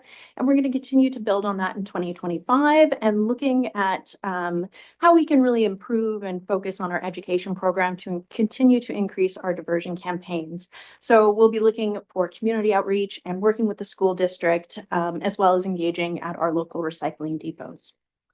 In Bamfield, we did a bit of work in 2024 to try to address costs. It's a real challenge in Bamfield because we have a very small population and it is remote and we haul waste on land and through water. And so the cost can be very high. We did manage to procure our own bin infrastructure and then change haulers to reduce our land transport costs significantly last year. However, we still see the fees related to the Lady Rose and hauling the waste directly from West Bamfield continuing to increase. And so we're going to be looking at that, coming up with some options, and we'll work directly with the Bamfield Services Committee this year to talk about what that looks like. But for this year, we'll continue to keep the tax requisition static and look at options to being more cost effective there. I talked a lot earlier about the landfill working group and just wanted to note that we've continued to progress with that. And as resolved earlier, we have money set aside to continue to work on some initiatives in 2025. And we also did a lot of work in 2024 on the solid waste management plan, finishing a lot of public engagement in the fall. And so we have a comprehensive report that we're working on. We'll be bringing to the committee of whole in middle of March. And so we'll just give an overview of the engagement and everything we've heard to date, the summary of our goals and guiding principles, and what we want to do for next steps moving forward. The solid waste management plan is specifically helpful like across the region, not just in this service, but as well on the West Coast, because it also gives us a borrowing capacity and tool. And so that's actually a little more related to the West Coast as we're looking at some capital upgrades at the landfill there that we're going to struggle to fund if we don't have grant funding. So we want to make sure that we've got our solid waste management plan fully in place to support that. I don't think I have anything else to highlight for this service, so I'd be happy to answer any questions. Thank you for that. I mean, my only comment is ICI would be a good thing to start as a. Yes, okay. I have Director Cote. Thank you. Through the chair, I have a couple of questions on the budget part. Line 215. Post-closure fund. So I'm assuming that that's what we have to put aside, the millions of dollars, so that when we do close, we have that fund. But then we also have contributions to the capital fund, which is line 220. And so I'm wondering, is that for closure at all? I have a couple of more questions along that. Through the chair, those are great questions. Thank you for asking them. So the closure and post-closure, that is legislative requirements. So at the end of our landfill, it's going to be closing the landfill to meet our requirements and our operating permit, and then monitoring for many years afterwards. So that's that post-closure requirement. We have had engineers come in, and as part of our design, operation, and closure plan, they do calculations to give us what that number needs to be so that we're meeting those requirements. Also, you'll note in there, because it is a reserve fund, it collects interest. So it's higher. We had higher than expected money in there, and that was just the finance team doing extremely good investments. So with the capital reserve, that's different. So those are things that we're doing in the interim. Sometimes that's road building, and that's improving our leachate system or doing capital upgrades on the site while we're operating the landfill before it closes. I hope that explains it. A couple more questions on the numbers. Line 245 is insurance. It's a one-time cost of $1,500. I'm wondering why only one time. And labor and benefits, I'm assuming that that's our staff. And then there's on the next page, there's site and security, sustainable development, a one-time cost of $250 last year. So I'm just wondering about that also. I could take those. So insurance, the insurance actually for this is quite small. So it isn't showing up. We are going to move it into there. The $1,500 for this year is we are now being required to do property appraisals on all of our facilities in order to secure insurance. So that $1,500 represents that. We're only going to need to do that once every 5 years. And then in the interim, we have to basically get them to like quickly revise their estimates. So that is that one-time cost. We are continuing to work to make sure that all of our services are aligned in how we code them. The insurance costs were so minimal to date that they were under operating costs because you're basically talking your scale shack. There's not a lot out there that's insurable. So that's that question. Labor and benefits is our own internal ACRD staff, but that includes allocation of like finance time, admin time, as well as the people that are dedicated to solid waste in the regional district. In terms of that site security and sustainable development, that has been on there for a number of years, partly to do with some of our very beginning negotiations with Sachot and kind of where we were going with tenure aspect. And now as we've pivoted more into this implementation plan that looks more at operational costs, we have removed that capital estimate. So there is still costs associated with that. They're just looking at it slightly differently. And there was nothing that we feel in a capital nature that is going to occur this year that is related to getting some site security and tenure of that location. I believe that was all three of your questions. And now Director Boyko. Perfect. I got similar questions as Director Cote. All right, so on the current page 104 capital fund, you're putting in $1 million a year, 2026, 2027, 2028. Capital work, is that going into the post-closure fund down the bottom line? So it doesn't really reflect $1 million per year in those years? Or is that a different line item budget that we do not see here? Yeah, I can speak to that. So as part of our design, operation, and closure plan, we are looking to expand into the south area. And so we have a long-term plan to do that. We're hesitant to move forward with those projects. So essentially, it's our big plan on how we're going to build and design the landfill. And part of it is like removing rock and basically lining a new section of the landfill and beginning to fill. So we have that laid out in our DOCP. But until we have tenure secured, we don't want to proceed with that. So that is actually rolling forward into the future at the moment. But that's what that has to do with, and it is not to do with post-closure. Thank you very much. Second question is, we're going to put 100 grand into the recycling depot on 3rd Avenue. What will that actually cover? Because that place is pretty going well as far as I'm concerned whenever it's open. Yes, that is a good observation. So the recycling depot is a very old building with a lot of problems, and we actually are seeing quite a high cost of electricity because it's not insulated. And we are now utilizing the building a lot more than we used to. So 5 years ago, we really just had recycling in there. Now we have the makerspace, we have the reuse store.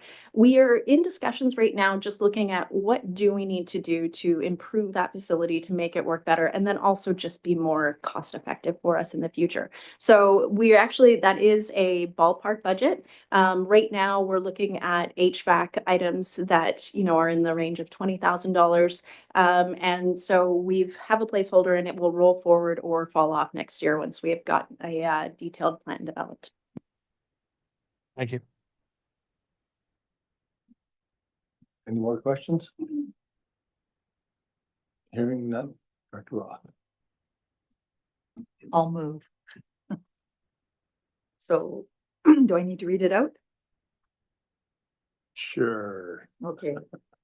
I move that, I'm just gonna make sure I'm reading the right one, that the Alberni Valley, Bamfield and Bamfield Services Committee recommend the Alberni Valley and Bamfield Waste Management proposed budget as presented be included in the first reading of the 2025-29 Alberni-Clayoquot Regional District Financial Plan bylaw.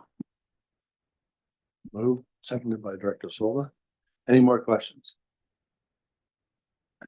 Seeing none, all those in favor? Okay, opposed, and that's carried. Okay, turning the page. Back, is it over there? Next up is the Alberni Valley Regional Airport, and Mark Fortune is here to speak to that one. Yeah, through the chair. A little highlights from 2024. If anybody's been out to the airport recently, you'll see that we've taken down a large amount of vegetation. That OLS program has been ongoing for about 5 years. It's taken an extremely long time, considering I can cut down trees in a national park easier than I can cut down trees in the Alberni Valley. Michael McGregor staff has been leading that one and has actually helped push that one through. We've run into quite a few roadblocks with that with other agencies, but that has come to fruition. We have had, as of this point, all of the trees obstacles removed. And at the moment, we're looking at doing a fiber sale to have some recoup of our costs associated with the clearing project. I don't know what that's going to look like because markets may change with various international events that are ongoing. Another thing for 2024, we put in an application with the Canada Border Service Agency. This is our second application through that organization. We are trying to get a designated port of entry designation for the Port Alberni Airport. We were unsuccessful back in 2015.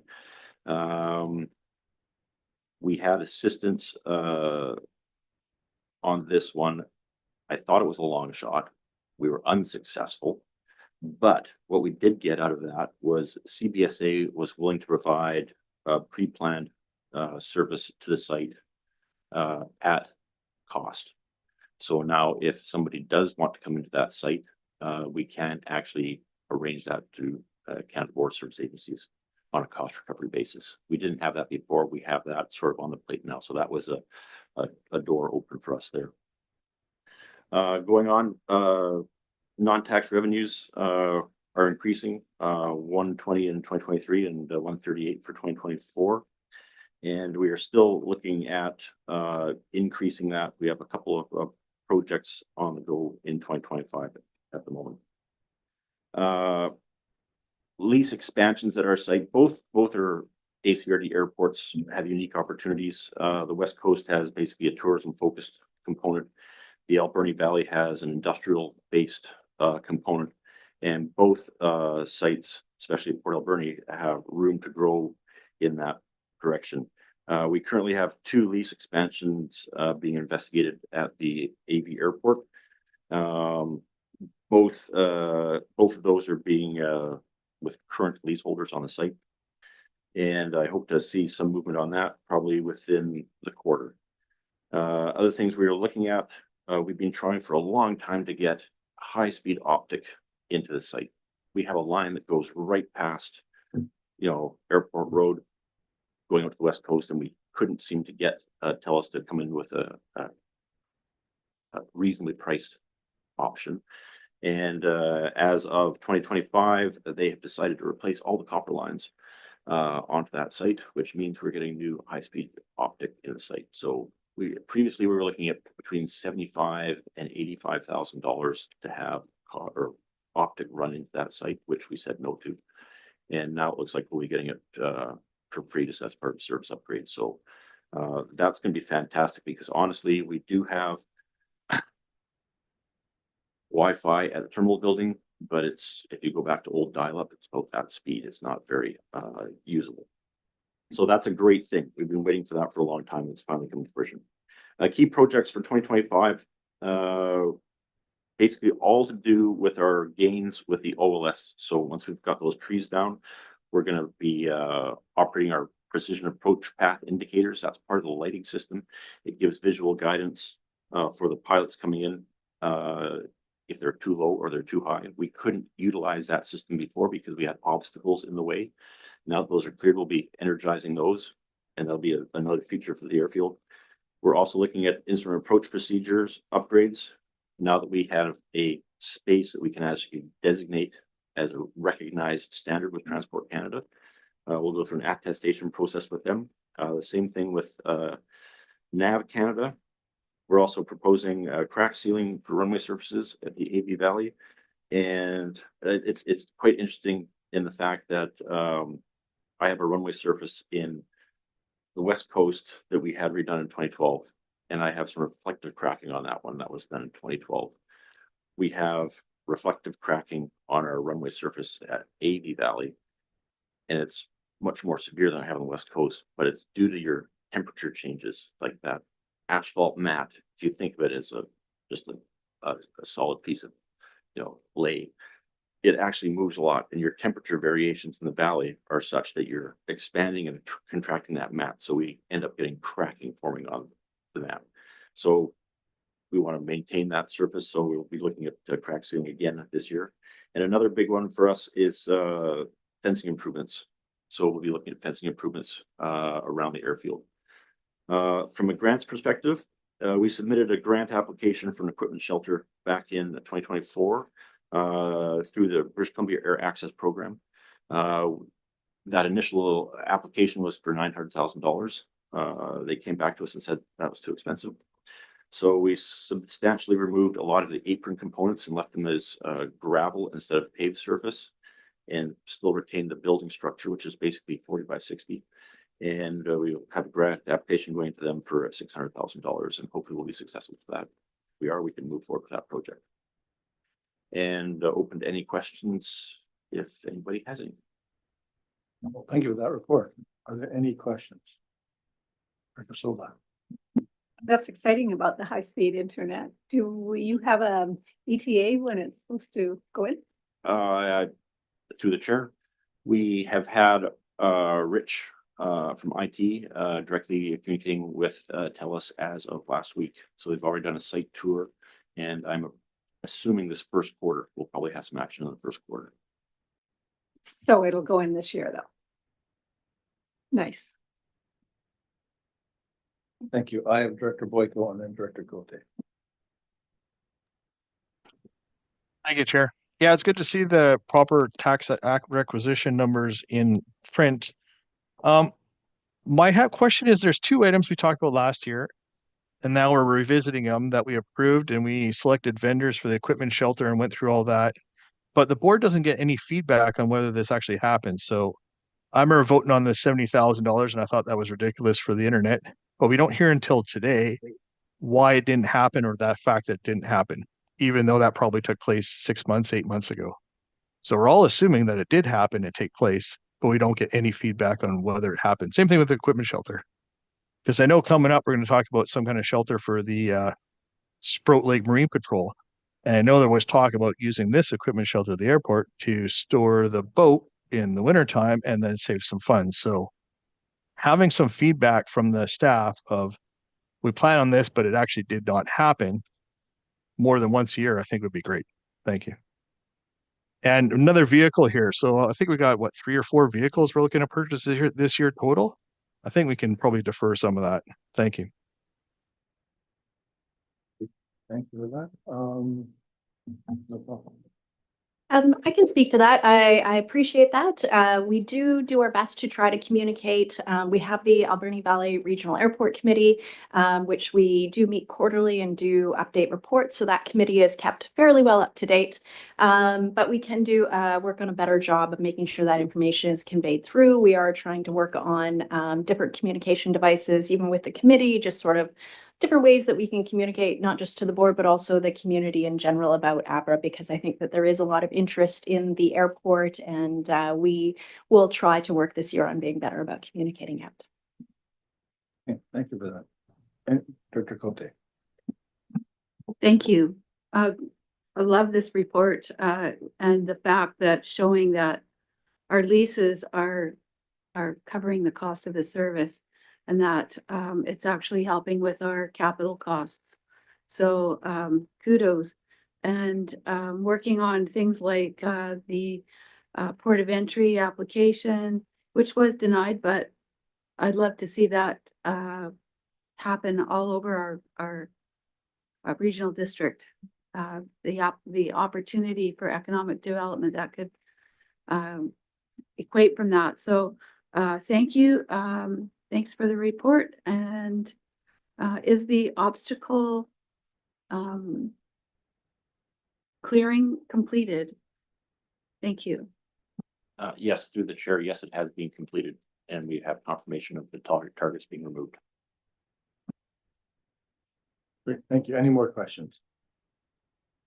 Seeing none, does somebody want to make the motion? Okay, Director Roth. So moved. No, I'll do it. That the Alberni Valley Bamfield Services Committee recommend the Alberni Valley Regional Airport proposed budget as presented be included in the first reading of the 2025 to 29 Alberni Clayoquot Regional District Financial Plan bylaw. And seconded by Director Silva. Any more questions? Seeing none, all those in favor? And opposed? Okay, it's carried. Thank you. So next is the Alberni Valley Regional Water Proposed Service. This service has had no activity for a number of years now. I did talk about reversing it and basically removing it as a proposed service last year, and there was a lot of support to continue leaving it in the financial plan as a concept, even though we weren't funding it last year. So I've done the same. I'm also happy if the board or the director, sorry, would like to, I don't want to use the word kill the proposed service, but I'm lacking a terminate the proposed service. Because things as a proposed service are basically to look at the feasibility of it. I believe this started way back in 2017 and it really has had no action for a number of years. So I'm fully supportive of us reverse requisitioning this year. It doesn't mean that topic cannot come up again and be brought up and requisitioned, but I did actually just budget it as a 0. So looking for direction. Thank you. Director Cote. Thank you. Through the chair, I have been asking for a water committee at the regional district for quite a few years now. And I'm just wondering if this is what is supposed to be. This is a service rather than a committee or whatever that I was asking for. And we did discuss at the last board meeting having maybe quarterly, like a committee of the whole. Would that cover this?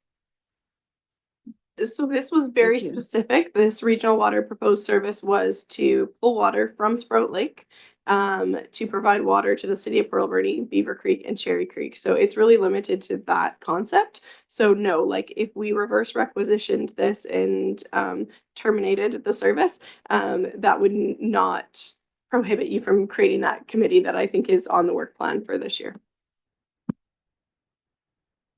Thank you. So through the SOMAS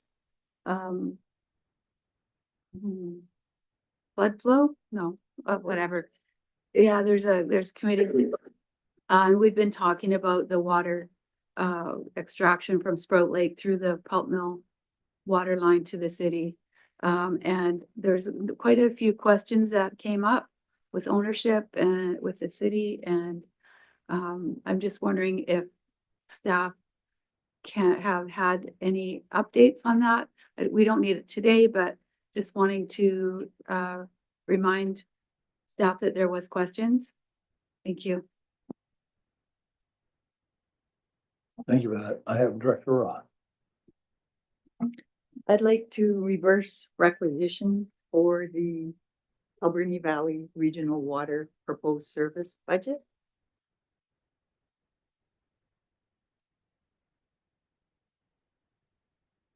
Is that an okay motion? Okay. So we have a motion. Just need a second. Do we have a seconder? Let's start. Dr. Boyd, will you seconding that? Yes? Yeah. Okay. The motion on the floor to what? Remove this? Okay, remove this. Okay. Any discussion? Yeah, I just wanted to add one thing. Sure. Go ahead. Just because, just like was said, it's for a specific service. And we're not going down that road, so it makes more sense to remove it. And if something else wants to be created for water protection or watershed protection or to do with the watershed, that would be a different animal. So that's why I would like to do this. Thank you. Thank you. I have Director Cote, then Director Sullivan. Thank you.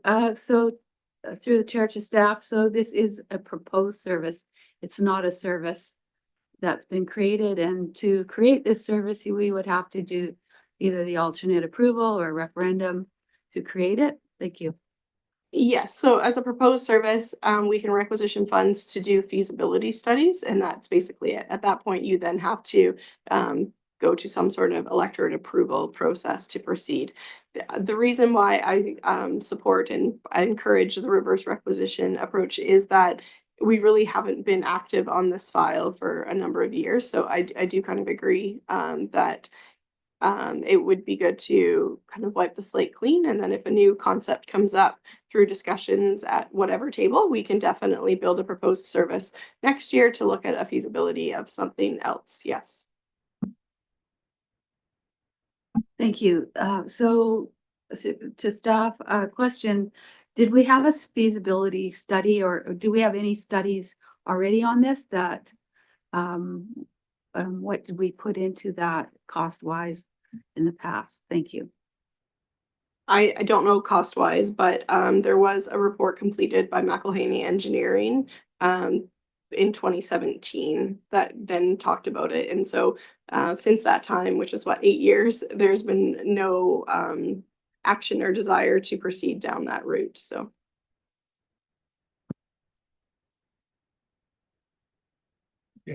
Any more discussion? No. So a motion on the floor to remove this service. All those in favor of moving the service? Okay, opposed? And it's passed to remove the service. Okay. That brings us on to our next one, and that is Jenny.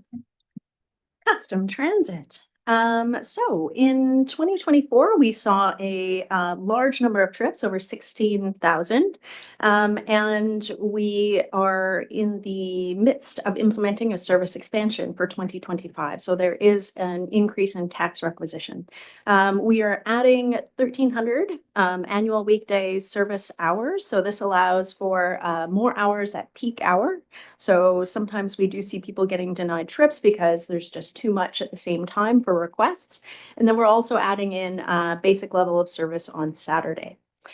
We have been able to offset some of those tax increases by utilizing the rate stabilization reserve, as well as some of the remaining BC Transit operating reserve in 2025. So we actually see 2 years of increase ahead of us for this service. I am happy to answer any questions. Okay, thank you for that. Director Cote? Thank you. This is one of the thorns in my side, I guess.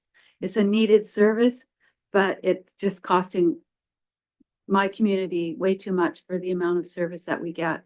In the past, I asked if the regional district could actually buy its own vehicle and run the service, because Sprout Lake is one of the areas years ago that the reason why I started looking is because we were being denied service because it takes the vehicle out of service basically for anywhere else for long trips. I would like to ask that Custom Transit come to the board and do a report out on the service and how it could be improved going forward. That would be one of the reasons why I was looking into transit to Sprout Lake. That was a custom transit that could pick up not only people that needed this service, but other people as well. Looking at it, just going to the provincial park is not what people need. It's a bus service that we're paying all of this money now. It would be probably about the same to have a paratransit service. Thanks. Thank you for that. I have Director Boyko, then I have Director Solda. Director Boyko? Thank you, Chair. I agree with Director Cote. These are huge, large tax increases. I'd like to see some kind of report as well, but have things like how much time does someone actually wait? What are they going to do on a weekend when the doctors and dentists are all closed? Where are these people going? Things like this, because this is a fairly large tax increase. And if it's going over multiple years, there's lots of questions being raised. Also, I know for a fact that this is not used at all by Beaufort people. Can we opt out of this and move forward? But we definitely need some more information. Thank you. Okay, thank you for that. Director Solda?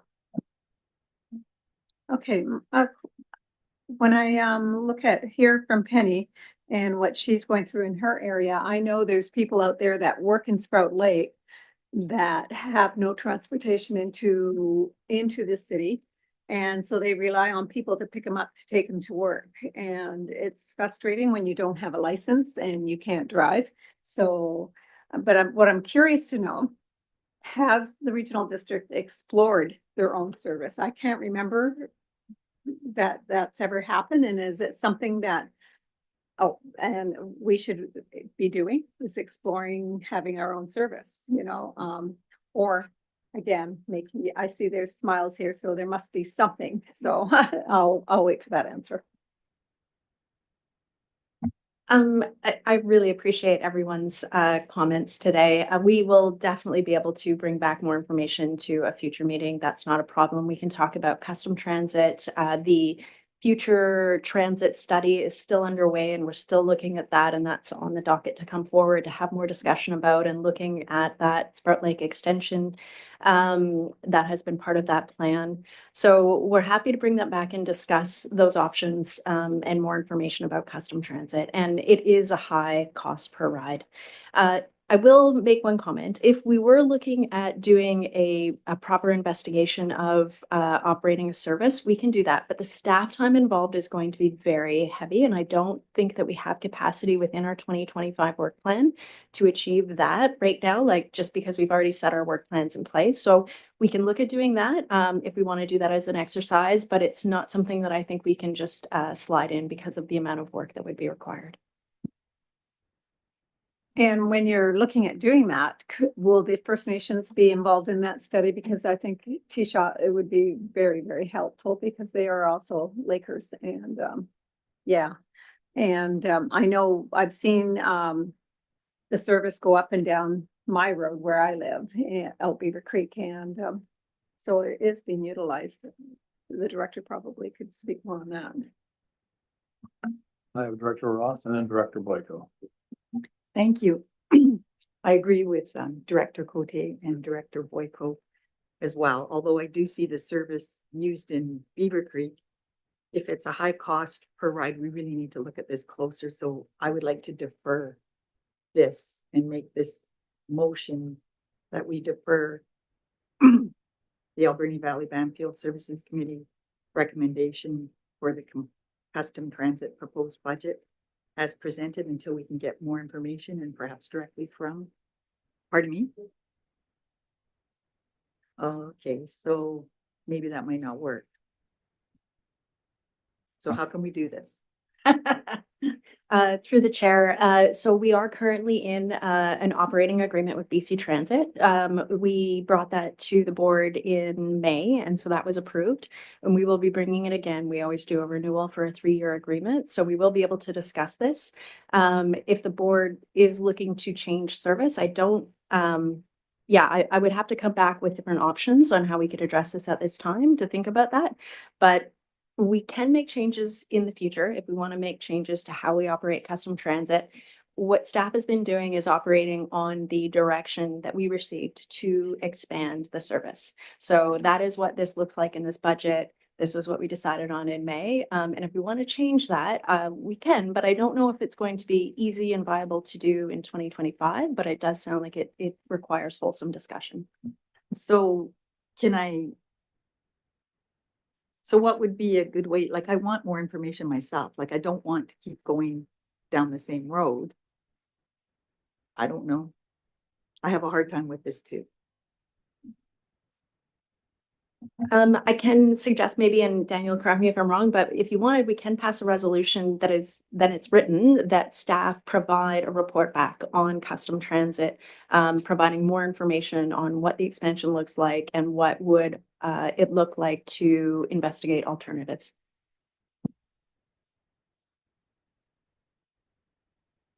Daniel, you want to go ahead? And I would just add to that, that the ideal time would be to make sure that we have that conversation prior to May, because May is when we come back and talk about our agreements with BC Transit.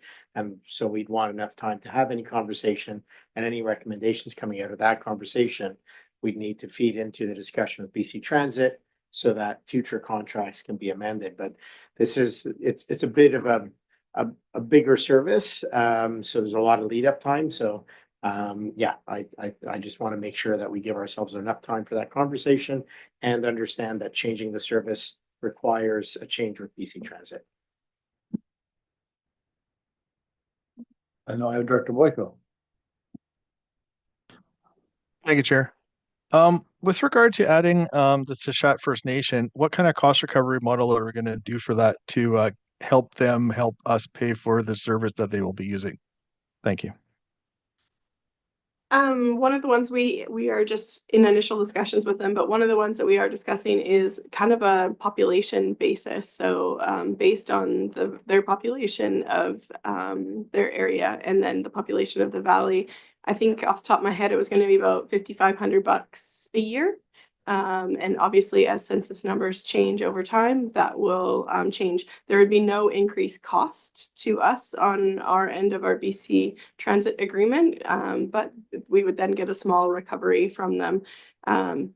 We looked at other mechanisms such as like how many service ride hours that they think they will be utilizing, which obviously is a guess on their end. But they came up with a very similar number. So we just at this point thought that a cost per head kind of is a good place to start. No, I think that's good, and that gives us some future reference for future working with First Nations to help them pay for services that we cannot do through what do you want to say, parcel tax and land and improvements. There's also the unit thing that I think was being worked on with Huayet and Bamfield for the fire service that we did last year as well. Thank you. Thank you. Any more questions? Director Cote? Thank you. I know that transit, the paratransit that was being looked at for Sprout Lake is not very popular with the people that live at Sprout Lake, but I don't think they understand what the cost is of the handy dart of this custom transit. And what there's been different models looked at regarding paratransit, where the bus actually goes to the person's house on the route. So it's a bigger issue than just looking at, can we get out of this service and how much? There's other options out there. And I don't need the handy dart, but I did. My mother-in-law did at one point many years ago, and it was wonderful to be able to have it because she couldn't use a taxi. The type of wheelchair she was in, she had to have that handy dart access. And the health network has actually led the transportation action table in the past. And so there's a lot of information out there on transit and the benefits to family, to mental health, to job opportunities, to whatever that transit was provided through these studies. So it's a bigger issue than just looking at this budget. That's why I've continually supported it, because people do need it. Thanks. Thank you for that. Any more questions? Director Roth? I would just like to make the motion that staff look at this issue and everything that's been raised further and bring it back to the board at a later date. Thank you. Motion. I think that's it. Yeah. Is that a motion? Yes. Okay. Do I have a seconded by Director Silva? Okay. Any more questions? Seeing none, do we get an idea what the motion is, Heather? That the Alberni Valley and Bamfield Services Committee directs staff to bring additional custom transit related information to the board prior to May. Thank you. That sounds good. That's what you said, right? Yeah. Good. All those in favor? Opposed, and that is carried. That's that. Okay, we have next one, which is McLean Mill. Yeah. For the budget. Can we please? We need a resolution for the budget too. Actually, I don't like, I'm still gonna have to draft it. I like to do this process just so that I then know that we've discussed it with the directors and moved on to the next item, but I still am gonna have to put it in the bylaw. But if you guys want to remain silent on it, I'm okay with that. Okay. You guys want to silent? Okay. Perfect. We'll do- So moving on to McLean Mill. Oh, Mike's chiming me now. I'm over time.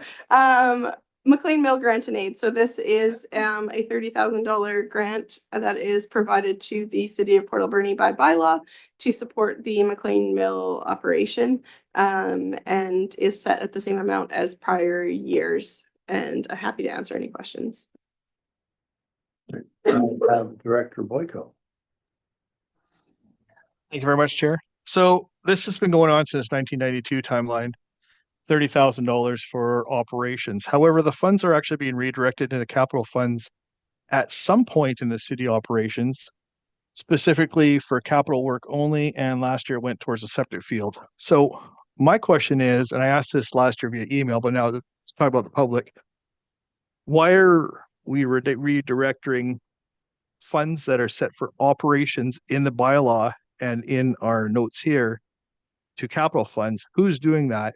And how come that hasn't come to this board for authorization? Thank you.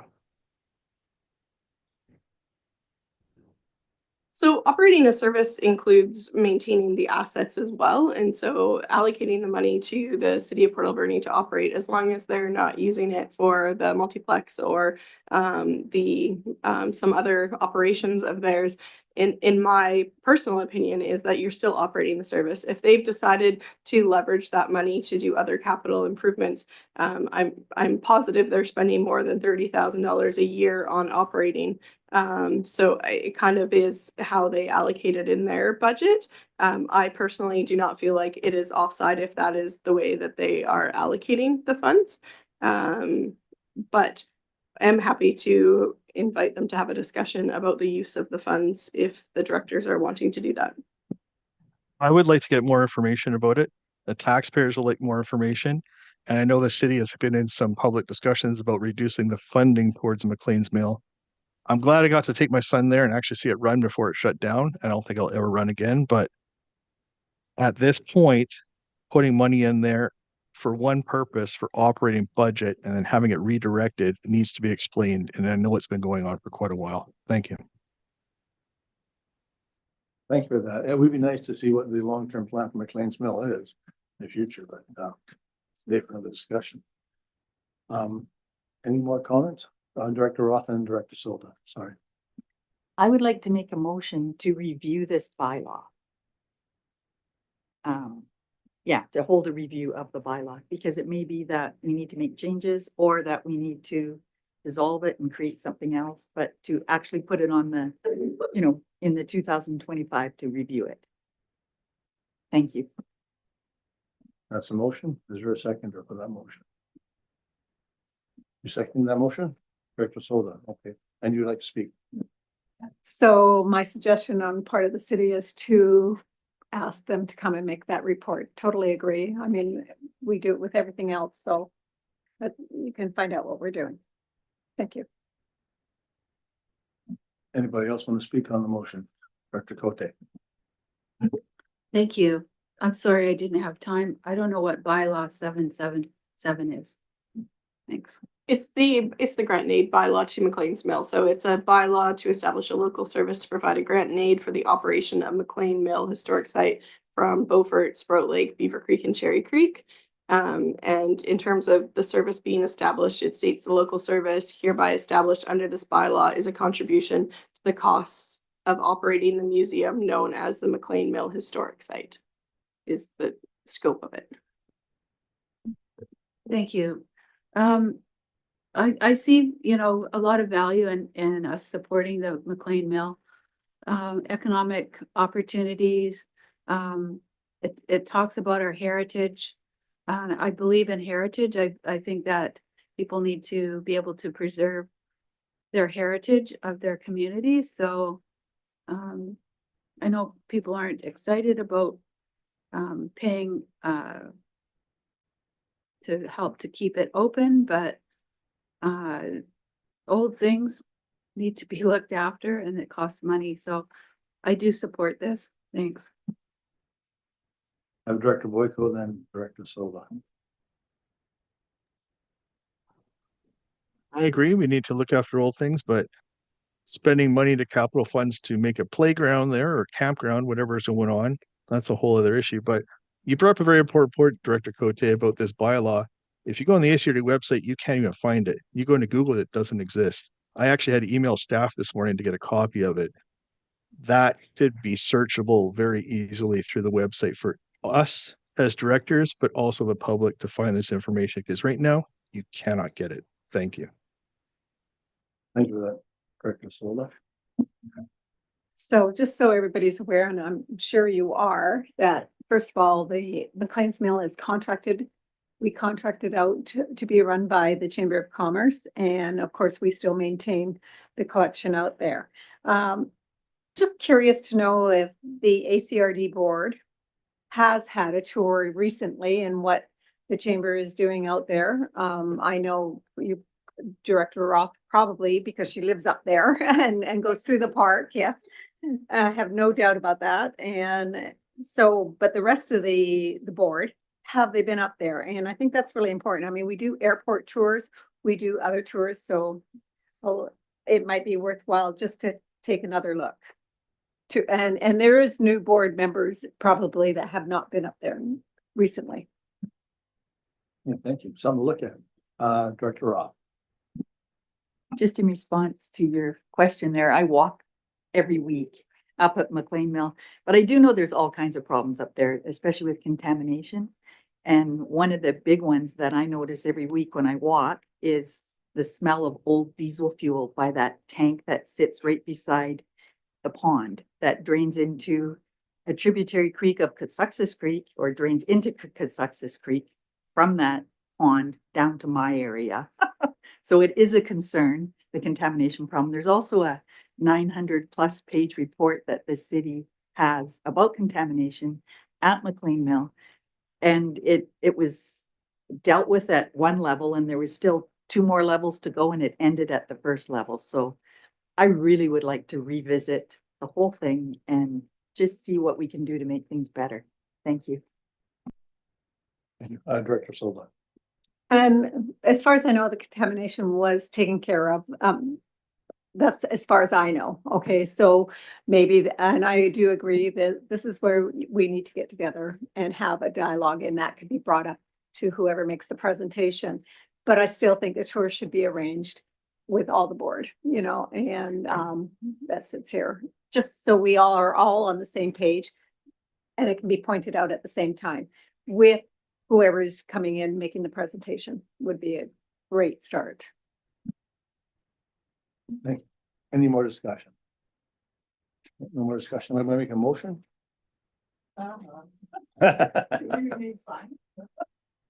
Hopefully you could. Yeah, there is. To review, yeah, and then seconded.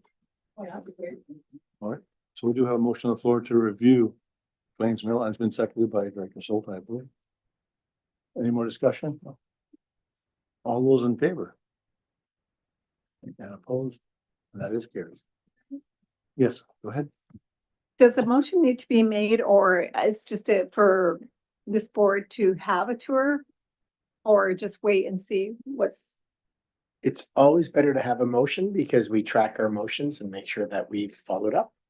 Okay, so you can wordsmith it however you wish.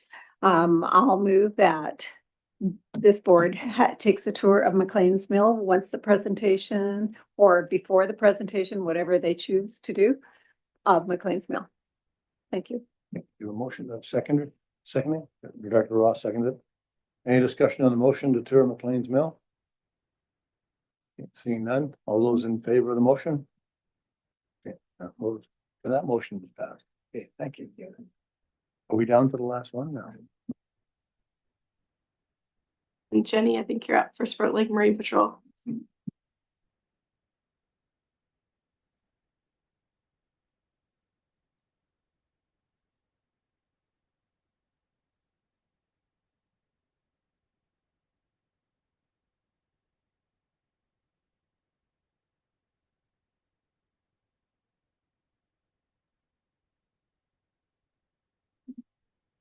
Excellent. I'm happy to speak about the Spirit Lake Marine Patrol. We will be continuing this service. The Spirit Lake Marine Patrol receives funding from Transport Canada's Boat Safety Contribution Grant Program, which provides 75% of the funding. 2025 will be the final year of that grant agreement, and so we'll be looking to put an application in October.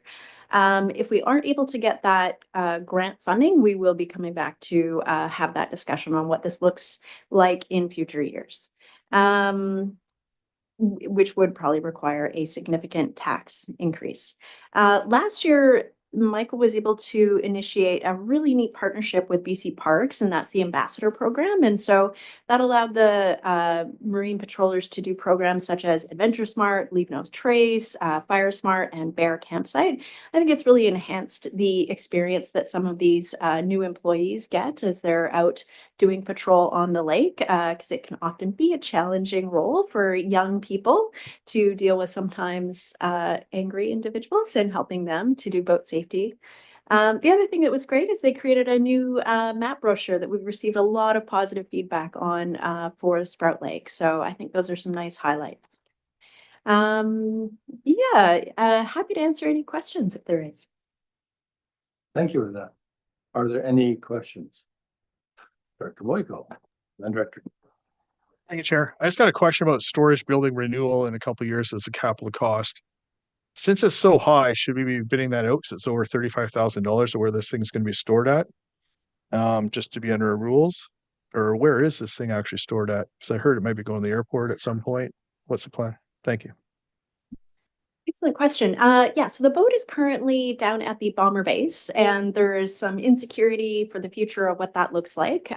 So we are looking at what are the options for keeping the boat in different locations. So we've earmarked money to address that, and if there is a cost that would be over 35, we would be following the proper procurement process. Perfect. Is this like storing it year round while it's being used in the summer, or for winter storage? Like, could we just throw it behind Beaver Creek Fire Hall and have it nice secure there or something like that? Yeah, those are options for sure. Or out at the airport, whether undercover or not, we have ACRD properties that we can put it at as long as we can make sure that it's secure and safe, you know, fenced in and kept an eye on during the winter. And then during the summer, we do have to find a new location for it eventually. Thank you. Director Cote.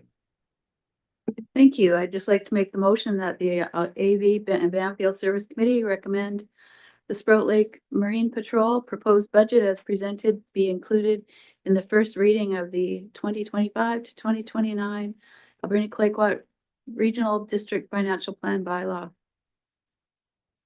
Seconded by Director Roth. Any more discussion? Seeing none, all those in. I'd just like to say what a good program this is, that it's actually saving lives out at Sprout Lake. It does rescue. I think just about every year they've had some kind of rescue.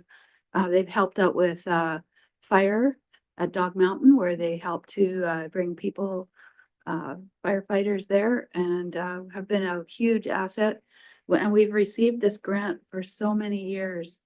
The federal government sees it as such a great opportunity to support our community. Yeah, and I just want to also say that this service actually went to full referendum, and it was supported by the Valley. So thank you.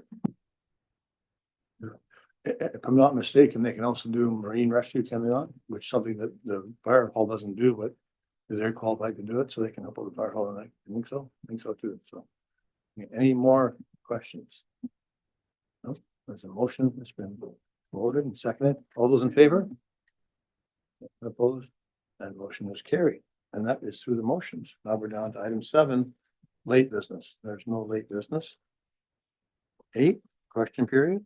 Do you have any questions? So there's no no email responses. There's nobody in the audience, and there's no questions in Zoom. Thank you. Which brings us to item 9. Okay. Motion to adjourn by Director Ross, seconded by Director Cote. All those in favor? Thank you. Thank you for the meeting. We'll see you in a little over an hour. Thanks, everyone.